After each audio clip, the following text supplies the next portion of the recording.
So I had to talk about emerging diseases. There will be 3 parts in my presentation. The first one will be on transmission. How do pathogens get transmitted? The second part will try to see if we can learn something from the past. And the third part will look at whether or not there are things that we can do in the future. And by the way, what I will present is not the fruit of a general consensus. These are just personal opinions. So transmission. When I was at the vet college quite a while ago, I was repeatedly told that the main way by which pathogens were being transmitted between swine farms was by direct contact. In other words, pigs that were infected, they left the source herd infected. Today, I think that the reality is totally different, and we have indirect transmission that is extremely, extremely important. And I'll give you a few examples. So, foot and mouth disease hit UK in 2001, and this particular paper from Gibbons tried to evaluate the means by which farms became infected. And as you can see, of the 1,847 cases that were evaluated, 95% were thought to be associated with indirect transmission. The classical swine fever outbreak that they had in the Netherlands in 1997, 429 cases were evaluated and 97% were thought to be associated with indirect transmission. PRRS, this is something that I did a while ago. I took the outbreaks that they had within one particular company. They had 44 PRRS outbreaks within that company in a period of 4 years. And during that period, the bore studs and the multipliers remained negative. So this means that these 44 outbreaks were 100% associated with indirect transmission. Mycoplasma pneumoniae, this is also something I did a little while ago. 37 farms were populated mycoplasma-free. Over the years, 18 of these farms became infected with mycoplasma, while the multipliers remained negative. So again, 100% of indirect transmission. And finally, the first 9 PED outbreaks that we had in Quebec were associated, 89% were associated with indirect transmission, trucks and things like that. So indirect transmission today is extremely, extremely important.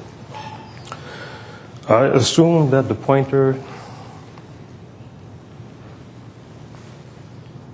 is probably this. Okay, sorry. So what does it change? In my mind, as far as pathogens are concerned, as far as transmission of pathogen is concerned, there are 2 types of pathogens. The first type is the type where they are mainly transmitted by direct contact, and that would be mange, so the mange mite.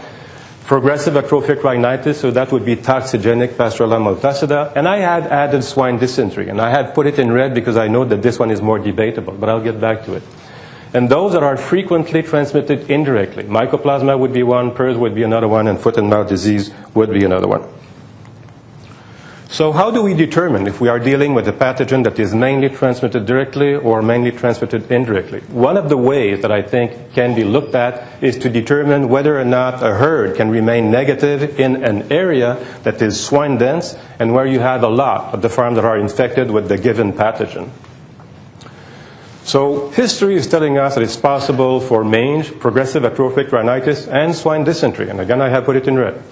In Quebec, when I graduated in 1979, I worked for a company that was introducing pigs in finishing units that came from 20 to 60 different sow herds.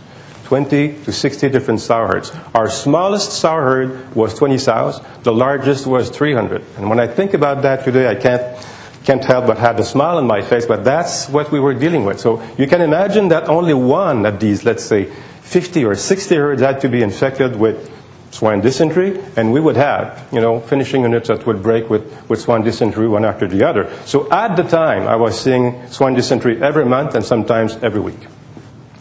Today, in 2012, in the old Quebec province, not only the company I was working with at the time, but in the old province, we had one outbreak, one farm that was infected in 2012, one in 2013, and none in 2014.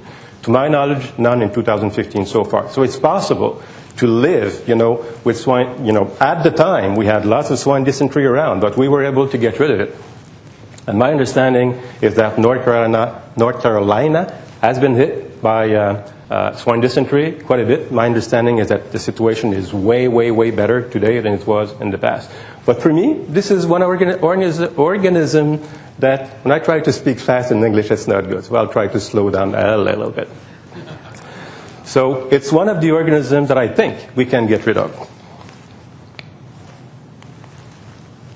As far as the U.S. situation is concerned, in my mind, it's a bit similar to Quebec for mange and for progressive atrophic rhinitis. For swine dysentery, I realized that there were more cases in the late 2000s than there were in the early 2000s. But I had a discussion with 8 different U.S. practitioners in a meeting that we had last fall, and I asked them separately, so they could not hear the answers from the other ones. I asked them, how significant is swine dysentery for you in your practice? 6 of them, and these practitioners were responsible for about 1 million sows, let's say. So 6 said it was not an issue at all. 1 said it was a minor issue, and 1 said it was a significant issue. So we still had 6 practitioners that had no issue at all with this organism. So it's feasible in the U.S. not to have any issue, and I'm confident that, eventually, if efforts were being placed to get rid of it, I think it's feasible. But we had a discussion earlier before the meeting, and I understand that in some situations a herd can be infected with swine dysentery and still had great performances. So you're not going to put efforts to get rid of something that is not creating losses. So swine dysentery, as far as I'm concerned, it's mainly a situation of animals and basic biosecurity. And basic biosecurity, as far as swine dysentery is concerned, in my mind, it's mainly transport. The difficulty is to determine the status of a herd, because we don't have a good serological test yet, which is surprising because the organism has been there for quite a while. And the percentage of animals that are positive in positive herds is so low that it makes it really difficult to determine exactly if this herd is infected or it's not infected. And one of the studies that was conducted on that was conducted, to my knowledge, here in North Carolina. They had 5 infected farms. They knew that the sow herds were infected. They took 150 sows in each of these farms, and they tried to determine which ones were positive. And as you can see, it was 0% in one herd, 0% in the other one, and the highest was at 1.33%. So difficulty in my mind with swine dysentery is mainly to determine the status of the herd. Some data from the Danish SPF system. So the Danish SPF system, it's about 3,000, 3,500 herds, and it's a system that has been there for quite a while. And it is interesting in many views. So what I did is that I looked at the number of farms within the Danish SPF system that became infected every year with different pathogens. And as you can see, with swine dysentery, so this is 2004, 2005, up to 2008, 2009. So the average is 5 herds per year that become infected with swine dysentery within the Danish SPF system. It's 266 per herd, so 53 times more than swine dysentery. So this also is telling us that, this organism is way more easily transmitted indirectly than this one. And you could say, well, of course, today there's so little swine dysentery in Denmark, it's not as big a risk. That's true. But there was a time when they had swine dysentery and PRRS was not even there within the Danish SPF system. So basically, does it change anything? My hypothetical classification of mainly direct or mainly indirect, does it change anything? I think it does, because in my mind, the more easily an organism gets transmitted indirectly, and the more important it is to have a collective approach. An individual approach is good enough for mange, progressive atrophic rhinitis, and swine dysentery, but it doesn't seem to be enough for mycoplasma, PRRS, and foot and mouth disease. Mycoplasma pneumoniae was virtually eradicated from Switzerland and eradicated from Finland and Norway.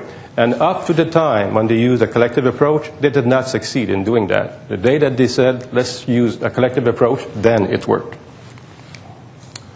So for pathogens that are easily transmitted indirectly, in my mind, a collective approach is needed. And this is true for existing pathogens, like PRRS, emerging pathogens like PED was, 2 years ago, or reportable disease like foot and mouth disease. And this ideally should be coordinated by a centralized entity. So if the government is not taking care of that, then in my mind somebody else has to take care of that. In Quebec, we have what we call the EQSP, which is basically the Quebec Swine Health Team. And this has cost us $150,000 a year for the last few years. This team was put in place before we had PED in Quebec and before PED came to North America. In the US, my understanding is that the National Swine Health Information Center is not going to specifically deal with emerging diseases, but a branch of it may take care of that. So I'm not exactly sure how this will work, but it seems to me that this would be the organism that should take care of that. Somebody said insanity is doing the same thing over and over again and expecting different results. This is the percentage of PRRS diagnosis that we have in Quebec every year over the total number of submissions that we have to our labs. So, for example, this is 2000 and this is 2014. So what this means is that in 2000, for every 100 submissions that we had to our diagnostic labs, we had 21% of PRRS diagnosis. In 2010, we had a big meeting in Quebec City for the Canadian swine industry. And this meeting was organized by the Canadian Swine Health Board, which was living at the time. And it was focusing on biosecurity, and particularly on PRRS biosecurity. So for 2 days, speakers came and gave presentations on how to improve biosecurity and so on and so forth. So at the end of the 2 days, during the question period, I raised my hand and I said, trying to convince producers and practitioners to improve biosecurity is not going to significantly reduce the percentage of PRRS, the number of PRRS outbreaks that we have, and the severity of these outbreaks. So as you can imagine, this meeting, which was organized to promote biosecurity, my intervention was not very popular. But what I said, and what I tried to explain, is that we had been talking about biosecurity for 10 years. All of the epidemiological studies on insects and fomites and equipment and trucks and so on and so forth, all of this occurred in these 4 or 5 years. Every single year at ASV since 2000, there have been presentations on biosecurity and PRRS biosecurity and so on and so forth. Every single year, as it changed the numbers. If you look at that, the last 4 years after that particular meeting, we were exactly at the same level than we were 10, 15 years ago. The point that I wanted to make, and this is what I explained, I'm not going to tell you, hey, stop taking care of biosecurity. Of course we need to take care of biosecurity, individual biosecurity, but for diseases like PRRS, it's not enough. We need to do more than that. We need to use collective approach. We need to do something other than what we've been doing for 10 years. This is what we've done for 10 years, and it didn't change the numbers. And these are the numbers for the number of abortions at Iowa State University. This is 2003, and this is 2014. So if I take the last 4 years and I compare that to the, let's say, 8, 12 years ago, it didn't change either. Some of the vets within the audience may be familiar with this chart, but I'll explain it a little bit differently. So these are numbers that I had from the August 14, 2015 message that I got. The Swine Health Monitoring Project is about 1.2 million sows. And what they try to do is to look at the PRRS cumulative incidence, and this goes from July 1st to June 30. So what this means is that for this year, for the 1st of July 2009 to June 30, 2010, 29% of the herds broke with PRRS. And then the next year it was 35%, and the next year it was 42%, so it was not going in the right direction at all. And then there was a big drop, 29% in 2012, 2013, and then it kind of stabilized in that range. So if I compare this one to this one, it's not that much better, but this one is much better than this. So this decrease in, let's say, this apparent decrease, because for now we don't know if it will last, maybe it will go up again. But this apparent decrease, I see 5 different possible explanations. The first one is pure luck, so maybe it will climb again. The second one, there's a lot more pigs that are vaccinated today than there were 5, 10 years ago. And we know that the more pigs that are vaccinated, if these pigs become infected with the field strain, they will not shed as much, and I'll get back to that later. The third one could be biosecurity. Maybe biosecurity has improved because of PED, but actually the big drop occurred, let's say, that year, before PED, became a problem. Because PED, it's April 2013, and this is ending June 2013. So PED had no impact, at least on this particular number. It may have had an impact on the other ones. And then what else? The ARC projects, the Area Regional Control projects. There are lots in the US, and my understanding is that in quite a few of these, there are good results, so maybe it has helped a little bit. And air filtration. You know, air filtration, in a presentation that Joe Connor gave in Chicago last December, he was saying that today about 8 million pigs in the US are produced from barns that are air filtered. And we know that the sow barns that are filtered are usually those that were breaking the most. So maybe it has contributed a little bit. But it will be interesting to see in the next few years whether or not it stabilizes in that direction, in these numbers go down or go high. The importance of time. So I said a collective control program in my mind is important, but this collective control program for an emerging disease has to be put in place very rapidly, not a year or 2 years after it has been introduced. So ideally, immediately, and preferably before you have your first case. So this is a situation that we had in Quebec before we had PED. Every week, Ontario was infected quite a bit. The US was infected at the time. So every week we were introducing 20,000 market hogs from Ontario. And every week 12,000 pigs, mainly weaned pigs, but also feeder pigs from Ontario were introduced in Quebec. And every week we had 1 to 1,500 sows that were going to Ontario and or the US. So the question for us was not whether or not we would become infected with PED. We knew we would become infected with PED at one point in time. So we started our efforts before we had our first PED case. And this started by things that were done with trucks and slaughterhouses, among other things. And this was coordinated by the Quebec Swine Health Team that had been put in place before we had the first PED case and before North America had the first PED case.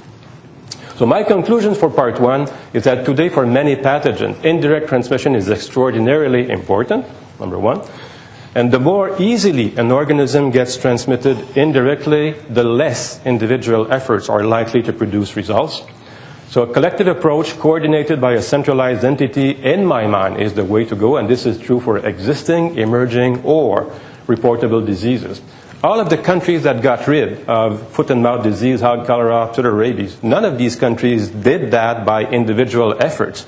They did that through a collective effort. Okay, part two, the past. I like quotes. I like this one. Niels Bohr is a Danish physician that won the Nobel Prize. And he said at one point in time, prediction is very difficult, especially about the future.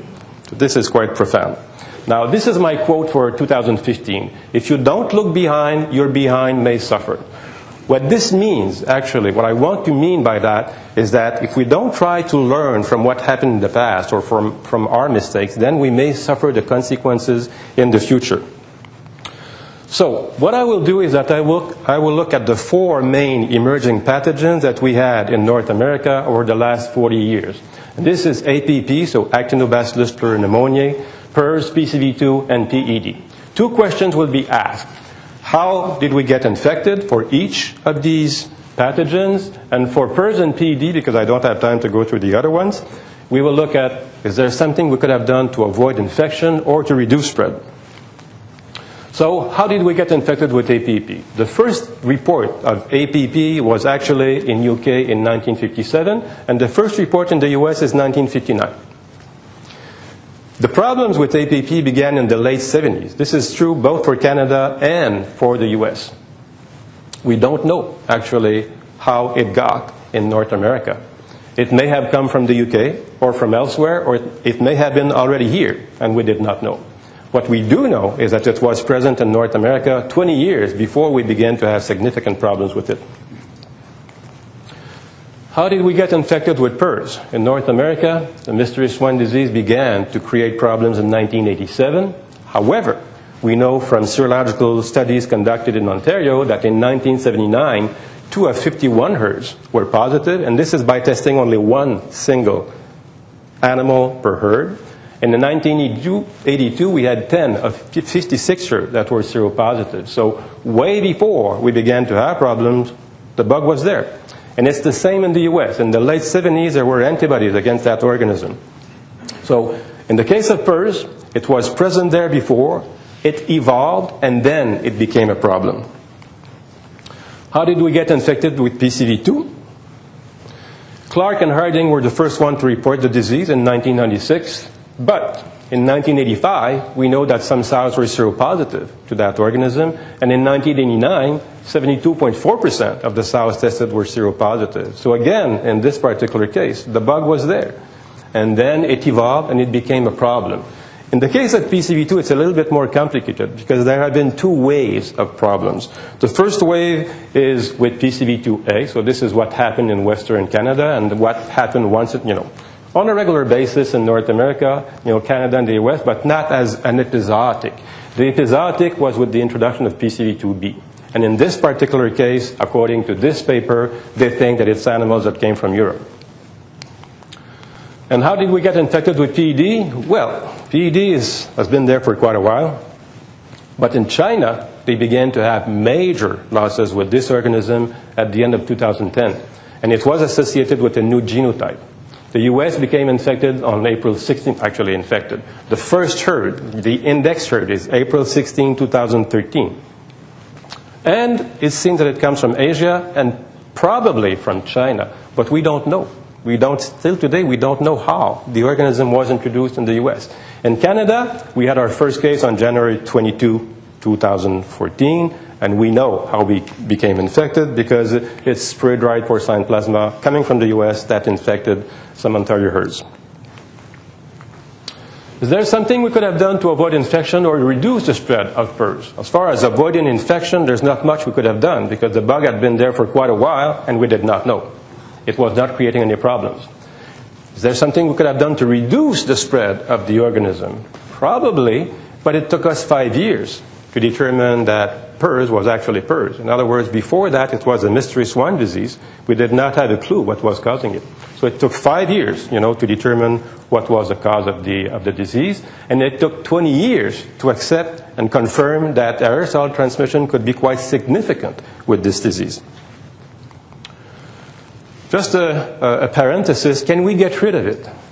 Because, you have countries like Chile, Sweden, Switzerland that have gotten rid of PRRS. I understand that Chile became reinfected, but they have, gotten rid of PRRS.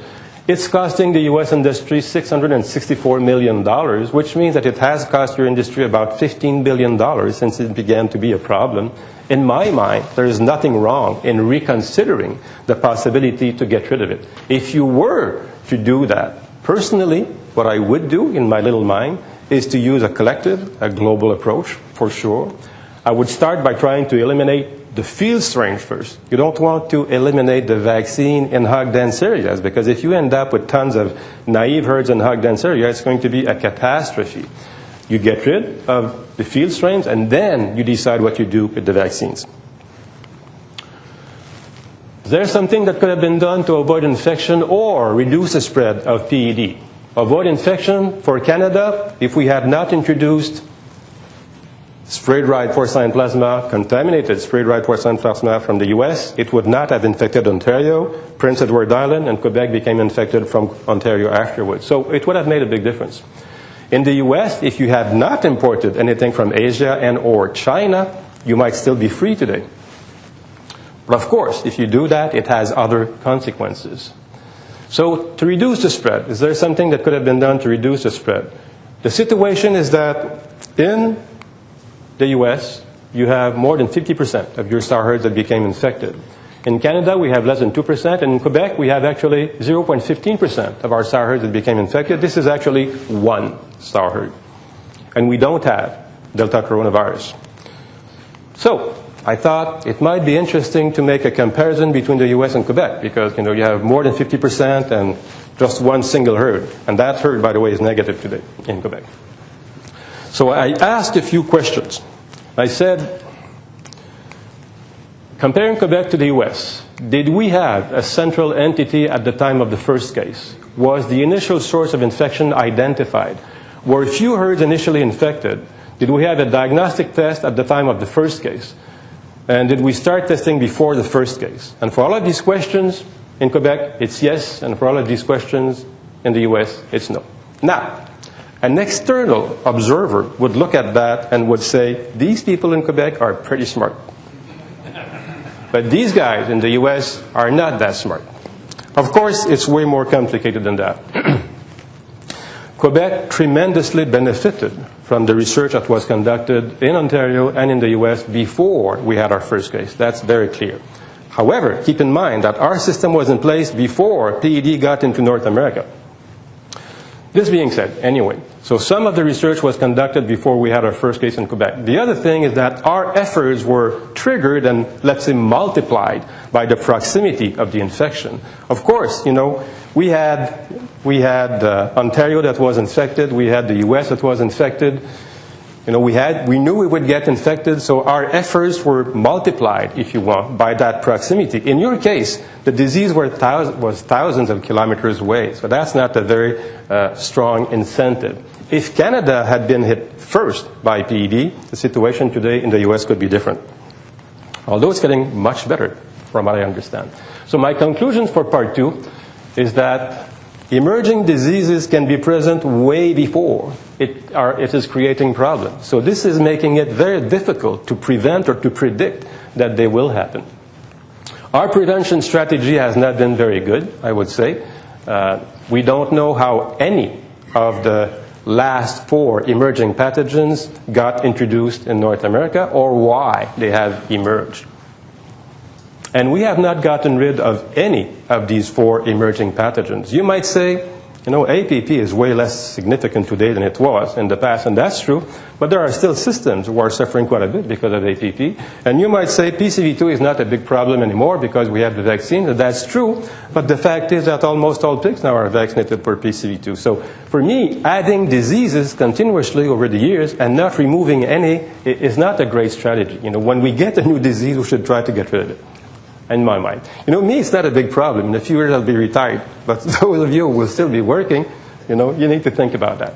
And on a positive note, I think that so far, the way that PED has been dealt with in Canada has produced good results. And I hope, honestly, that the US eventually clears PED from your territory. Because if you don't, then it will always be a constant threat for us north.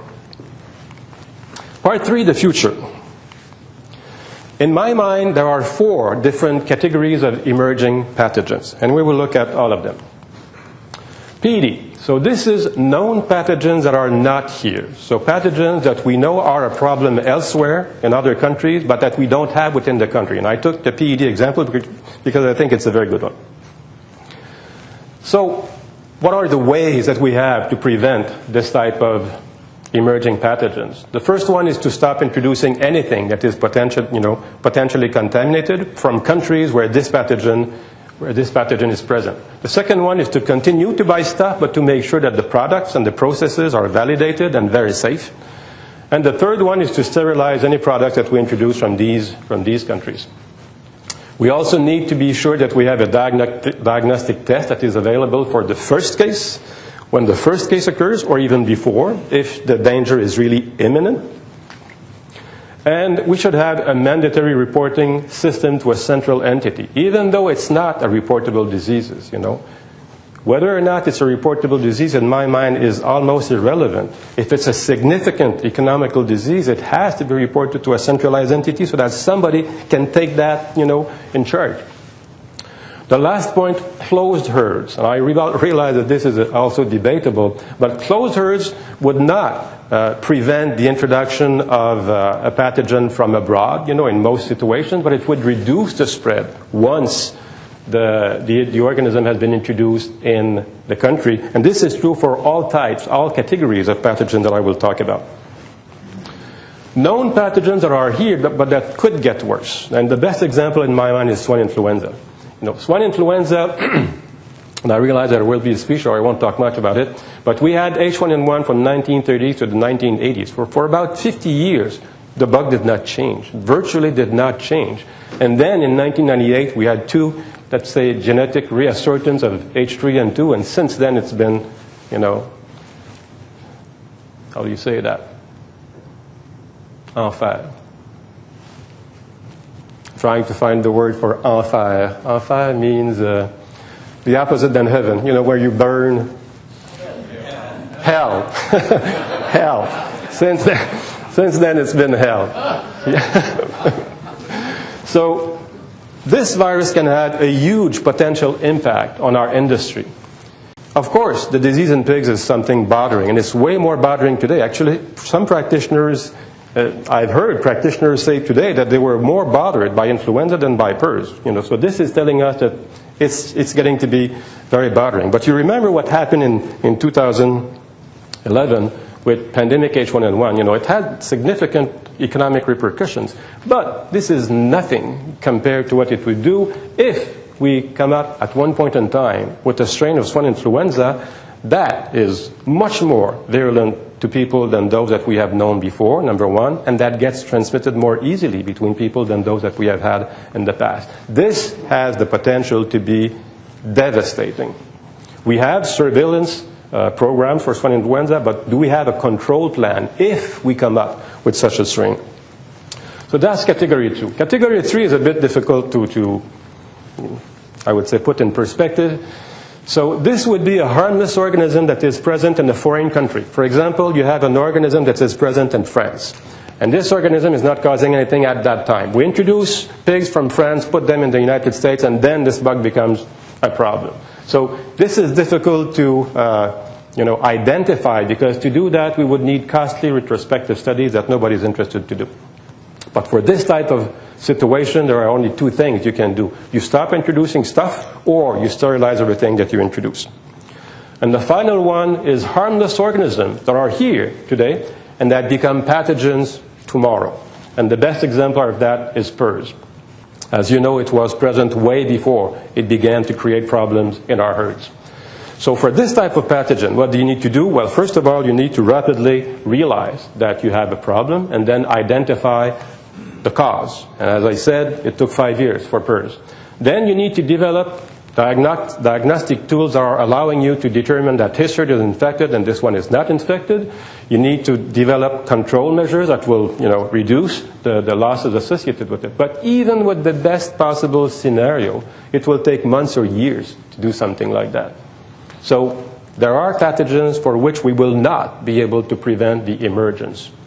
So if this is the case, can we at least reduce the diffusion of these pathogens?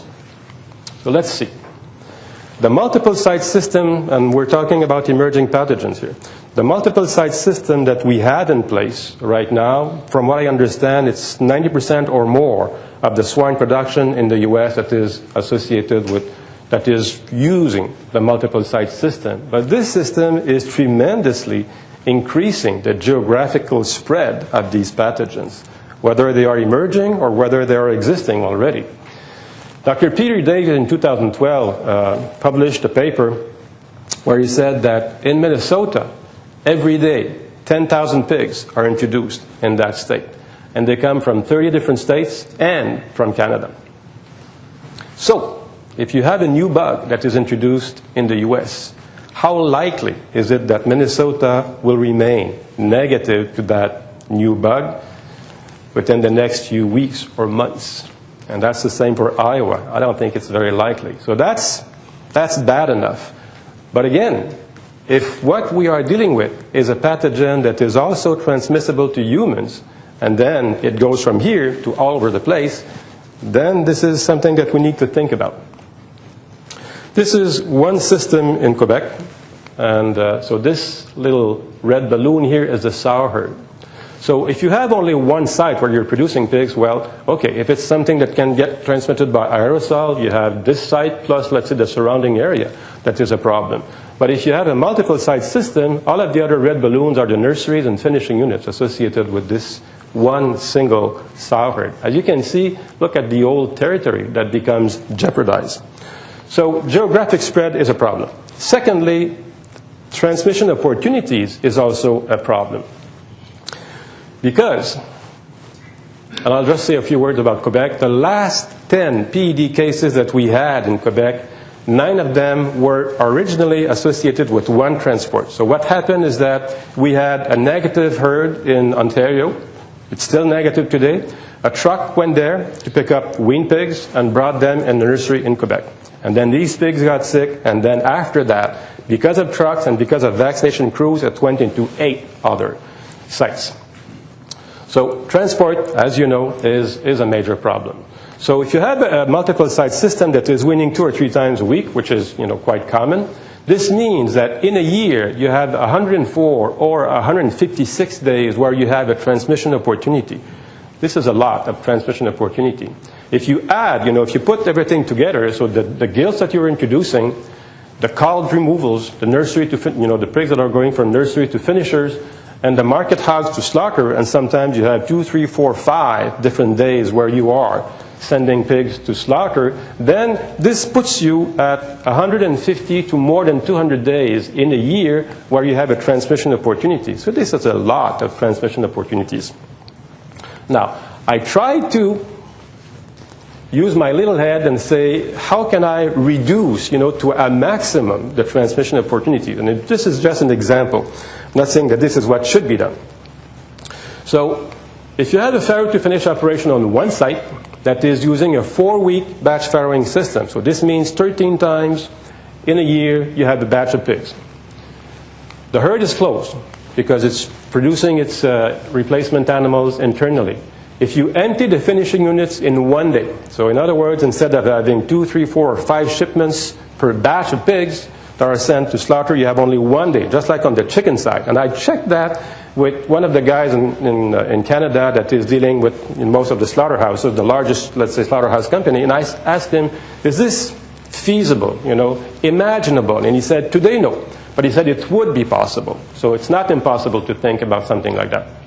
And then the culled animals would be culled the same day that you are shipping your pigs to slaughter, which is 13 days, 13 times a year. So with this type of system, you would have only 13 days where you have transmission opportunities compared to 150 to more than 200, which is an improvement. If you say, there's nothing, I don't want to have anything to do with farrow to finish operation on one site, that's fine. Then if you keep everything else, you have your multiple site system, but it's wean to finish, so a sow herd and then wean to finish sites, but everything else remains the same, then it's 26 days where you have transmission opportunities, which is still way better than more than 200. So, yeah, there are good reasons why people went away from farrow to finish operations to the multiple site system. I understand that. Particularly maintaining health is not easy. And the big one, I think, is that it's difficult to eliminate a disease if you have a farrow to finish operation compared to a multiple site system. And there are some other reasons, but I would say that these may be the major ones. The fact is that there are some farrow to finish operations in the world that are able to remain healthy on a long-term basis. So this is the Ploufragan station, which was populated in 1979. I know it's a very small herd. It's 25 sows. Very small herd, but it's mainly for research purposes. Then they use HEPA filters. So positive pressure HEPA filters, heated feed, and things like that. They don't use any antibiotics on that farm. And what they tell me is that after weaning, there is no mortality other than some pigs that are dying of rectal prolapse consequences. And after 36 years, this farm has remained negative to most swine pathogens, including swine influenza, which is 36 years, very, very impressive, and PCV2. Do you know any other herd that has remained negative to PCV2 for 36 years?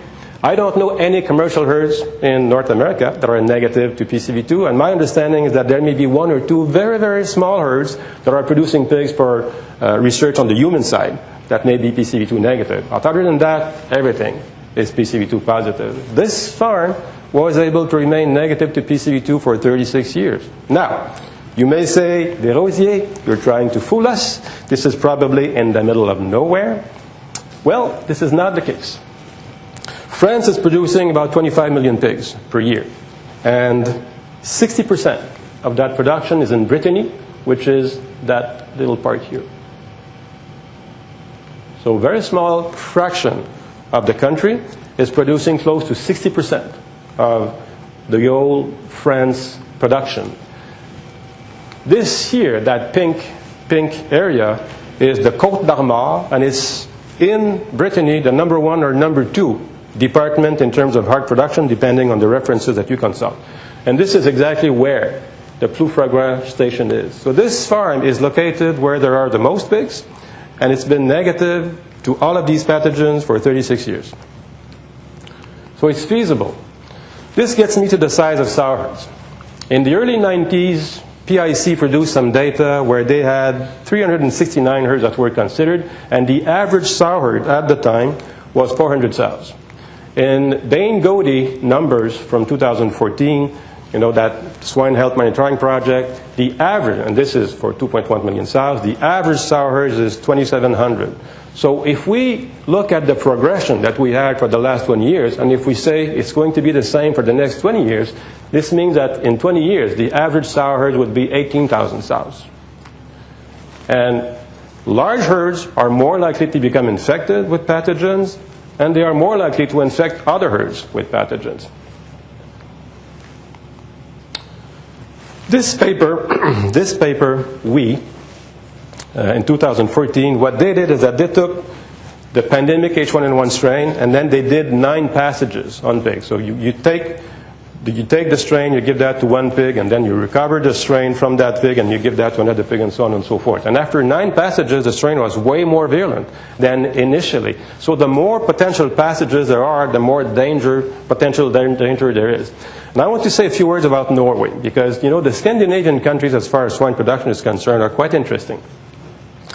Norway, I'm trying to remember how many sows they have. I think it's something like, let's say about 100,000. I'm not sure.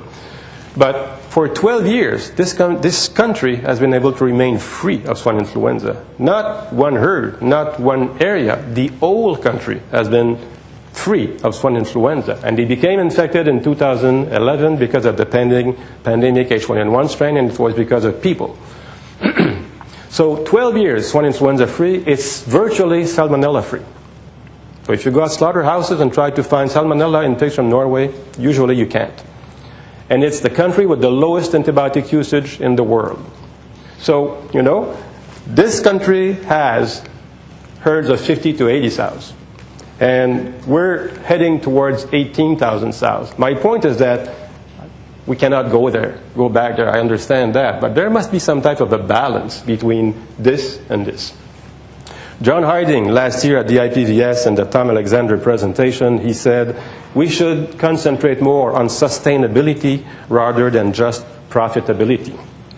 And understandably, profitability is part of sustainability. But he did not define how sustainability, what would it be made of, if you want. So I tried to put some ideas together. I asked myself, what do I think would make a production system sustainable? So the first point in my mind was that the producers need to be able to have a decent living out of their production, obviously.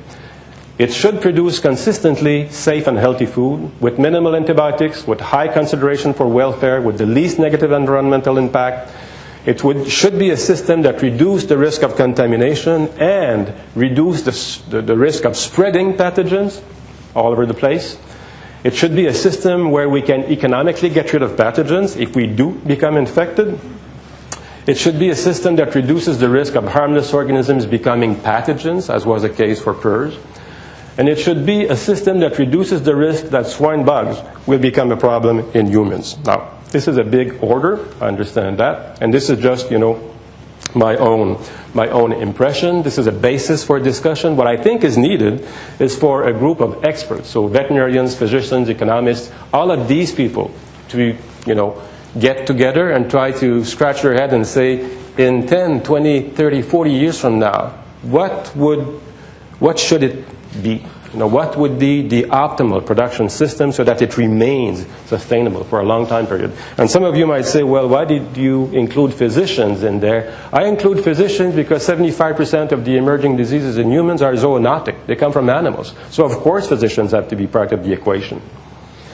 Once we have these people together, and once they have defined which points should actually be considered as far as the most sustainable, the optimal production system, if you want, then you need to grade each of these points and determine what the end formula will be. So this is not really easy. So what I did is that I asked 8 vets that are old vets. Actually, most of them were above, the average is above 60 years old. I asked them, here's the situation. There are no pigs in the US, 0 pigs. And you are in charge of putting in place a production system that would be sustainable, taking in consideration the 9 points that I have talked about. So what would you do? You start from scratch. So here's what, I also asked them 8 questions. So the first question was, which system? Multiple site or farrow to finish operation or something else? The second question, how clean would be the animals? Would you use the animals, like the animals that we have available today are normally free of, swine dysentery, PRRS, mycoplasma, these big bugs. Most of them would be negative to that. But would you prefer to have animals that are also free of these other bugs, like A. suis, Haemophilus parasuis, Strep suis, Mycoplasma, Eosinoviae, Mycoplasma, Hyorinus? There are such animals on the planet, So I asked them, and then the other question. So let's look at their answers. What system? 6 of the 8 vets said, I would stick with a multiple site system. 2 of the vets said, nope, it would be a farrow to finish operation on one site. Interestingly, the 2 vets that chose the farrow to finish operation on one site are working in areas where hog density is pretty low and where they have been able to maintain health status in farrow to finish operations on a long-term basis. How clean would be the animals? 7 out of 8 said they would like animals that are cleaner than what can be available today. The size of sow herd from 1,200 to 5,000. How frequently would you wean? It went from twice a week to every 4 weeks, like the batch farrowing system that I was referring to. Would it be an all-in, all-out system by room, by building, or by site, for, let's say, nurseries or nursery wean to finish sites or finishing sites? And 5 of 7 said it would be by site. By the way, I forgot. All of those who replied multi-site, 6 of the 8 vets that said I would prefer a multi-site system, it was all wean to finish. There was no nurseries and finishing units. It's wean to finish. Closed herd. 5 out of 8 vets said, yep, once my sow herd is populated, it would remain closed. Minimal distance from 1.6 to 50 kilometers. So you might say this one, played pretty safe. I agree, but keep in mind, there are no pigs. You start from scratch. And there were other comments as well. Now, I realize that you do have pigs in the US, so you can't start from scratch. But if you, let's say, had to ask yourself, okay, if we want to change something, where should we start? I say you should start with the sow herd. So if you have a new sow herd, the logical thing to do would be first to locate it properly. Or if it's not possible, at least to protect it properly. You have the Plufragan station, 36 years without any bugs. It's feasible, but it would be costly. So for me, well located, personally, I would say 8 to 10 kilometers from other pig barns, I think is relatively safe. I'm not saying that you will never become infected with anything that can get transmitted by aerosol, but the risk is small. And once you are established, there should be laws and directives that are stating that, hey, if I put my sow farm there, nobody can come 500 meters away and put another sow barn there or other pigs there. There should be laws and directives that are, preventing this type of danger. If the guy is going to go, further away to put pigs, he should benefit from this situation on a long-term basis. I think I would start also with cleaner animals, so animals that are less, let's say, contaminated than what we have today. Not saying that what we have is not appropriate, but I think it can be improved. I would use more robust animals. And this particular paper is something that really amazed me, because I thought this is not something that I would have thought ever. What they did is that they took 13 boars, 13 Duroc boars. This is in Denmark. And they took 3 commercial farms that had respiratory problems. So they took the semen from these 13 boars and used it in every of the 3 sow herds so that they could analyze 1,000 pigs. 1,000 pigs by boar. Keep in mind, all of these pigs are in exactly the same barn. The 13 pigs, the boars are represented in each of the barns. The lowest mortality rate let's say the best boar, the champion boar, the finishing unit mortality was 2%. And the poor boar, let's say the poorest boar, the mortality was 10%. All of these pigs are raised in the same barns, you know. If I had been asked, what do you think it could be? I would have said, well, the best boar might be at, let's say, 4%, and the worst boar will be at 5% or 5.5%, maybe something like that. I would have found that, you know, logical, reasonable, but this is totally different. So what it's telling me is that there are things that we can do with genetic to improve robustness. The genetic companies have done a tremendous job, you know, with lots of things. Robustness, recently, they are looking more at that. I think that we can grow there. If we were using a closed system, I think we reduce our risk. You know, batch farrowing is also reducing our risk. It reduces the transmission opportunities. Wean to finish site, that's where I would go, and it would be all in, all out by site on this all in wean to finish site. There would still be weaknesses, but I think we would be improving a bit, at least. There are not that many new sow herds that are, let's say, put in place. So what if we have an existing sow herd? In that case, I think that we need to find ways to increase cost effectiveness of air filtration. The HEPA filter system, the positive pressure system that they have in France is working. It's almost, I was going to say almost 100% proof. It's not 100% proof, of course, you know, but the number of breaks that they have in these barns in France is extremely, extremely low. Way lower than what we have in filtered barns in North America. But it's way more expensive. So, you know, compared to what we have today, the fact that the systems that have been tested in North America are way, way cheaper, then it has allowed more people to test it and to try it. But we should also consider other ways to reduce the risk of aerosol transmission of pathogens. The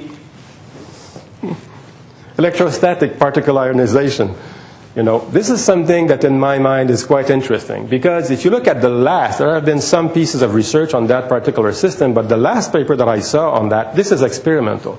But experimentally, they were able to remove 99% of the PRRS viral particles within the experimental compartment, if you want. Even if it was not that good, you know, if we were able to reduce within the barn the concentration, the number of viral particles, this means that there will be less viral particles that will go all over the place. So if you do have a situation where quite a few people are doing the same thing, then theoretically it should mean that you reduce the risk of having aerosol transmission of pathogens quite a bit. If this is working in the field, as it seems to be working experimentally. Mass vaccination is also something that, you know, in my mind can help. Because if you look at the paper that the group of Scott D has done, where they had pigs, and BI I think was involved in that, but they had pigs that were vaccinated and pigs that were not vaccinated, and then they challenged these pigs with a field strain, and then they looked at how much of virus they could detect in the air. And, you know, for the vaccinated pigs, they found virus 4 times in the air. It was 21 times for the non-vaccinated pigs, and the duration of time when the virus could be found and could be detected in the air, it was only 6 days for the vaccinated pigs and 36 days for the non-vaccinated pigs. So vaccination programs can reduce the quantity of virus that will be found in the air of the barn and then eventually around it. Filtering exhaust air is something that has been tested in Ontario by Brent Jones. In other words, what happened is that they had a barn that broke with PRRS, and there was another barn, you know, not too far from that one, that was an important barn. So they decided that they would try to filter the exhaust air of that barn to prevent the other one from becoming infected, and it did work. So it's something that can also be looked at. And I have put etc. because I think that we need to be original and find ways to reduce the risk associated with aerosol transmission of pathogens. And this is true not only for pigs, it's also true for people if we come up with pathogens that are also affecting people. Once aerosol is taken care of, then you can consider the population if you think that what you had in your barn is not healthy or robust enough, and you can populate with cleaner and more robust animals. The réseau cristal, this is basically the Crystal Network. This is a French company that has specialized in depopulation and repopulation with SPF animals, so specific pathogen-free animals. They have been doing that for 10 years. And what they did recently is that they looked at the economics of the herds 2 years before the depopulation, repopulation, and 2 years after. And what they found, and they used pregnant females. When they repopulate, they use pregnant females. And what they found was that there was a $21 difference, per pig, and it took 2 years on average to pay back the depopulation, repopulation. It went from 1 to 3 years depending on the initial level of contamination and so on and so forth. A third of these of the farms that are depopulated are antibiotic-free, and according to this guy, Dominique Marchand, another third could easily produce pigs without any antibiotics. It's just because they don't want to produce pigs without any antibiotics right now.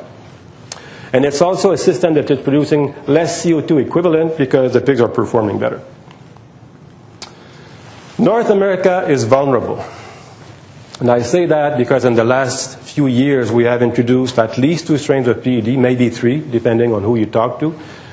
We have introduced porcine delta coronavirus. We have introduced mutant PCV2, and all of this seems to come from Asia, and maybe more specifically from China. China is also positive to pseudorabies, classical swine fever, foot and mouth disease, Japanese encephalitis. African swine fever is at their border, and they have highly virulent strains of avian influenza virus. So our poultry industry would not be interested to have that. And as Lisa was mentioning, there's a recent study that looked at revenue losses if FMD was to, be introduced in the U.S., and it remained in the U.S., the 10-year loss appeared to be $57 billion. So per year, this is $5.7 billion, which is 10 times the cost of PRRS. We don't want that. But we also are a danger. China became infected with PRRS from North America. The US PED strains apparently have been transmitted to South Korea and Taiwan, according to a few papers, in late 2013. And we know that Canada became infected with PED from stock that was imported from the US in early 2014. So not only are we vulnerable, but we are making others vulnerable right now. So what this is telling me is that it's time to reconsider, in my mind, the way that we are raising pigs, number one, and the way that we are dealing with emerging pathogens. I think that it makes sense. It doesn't mean that we need to change everything totally. I think that we need to reconsider if there are refinements that we could use. So my summary comment is that, North America is in a state of persistent vulnerability because we have introduced, in the last 40 years, we don't know how we have introduced these pathogens or why they have emerged. So we are in a state of persistent vulnerability, and particularly after the last few years where we have introduced 3 or 4 different bugs. There will be more emerging pathogens. And in fact, already, in your barns today, you probably have some of the pathogens that will emerge tomorrow. Because this is what happened in the past. I don't see why it would change. We need, I think, to find ways to reduce the diffusion of these pathogens once they are emerging. And for this, we need to reconsider if the system that we're using today is what is ideal. Indirect transmission, the more easily an organism gets transmitted indirectly, the more important it is to use a collective approach, or you need to use something like the flufragan station, where they have remained negative for 36 years, but it's a very, it's a costly system. If it was possible, to reduce the cost associated with that particular system, I think it would be really good. And I think that we need to think more about long-term sustainability and not as much about short-term profitability.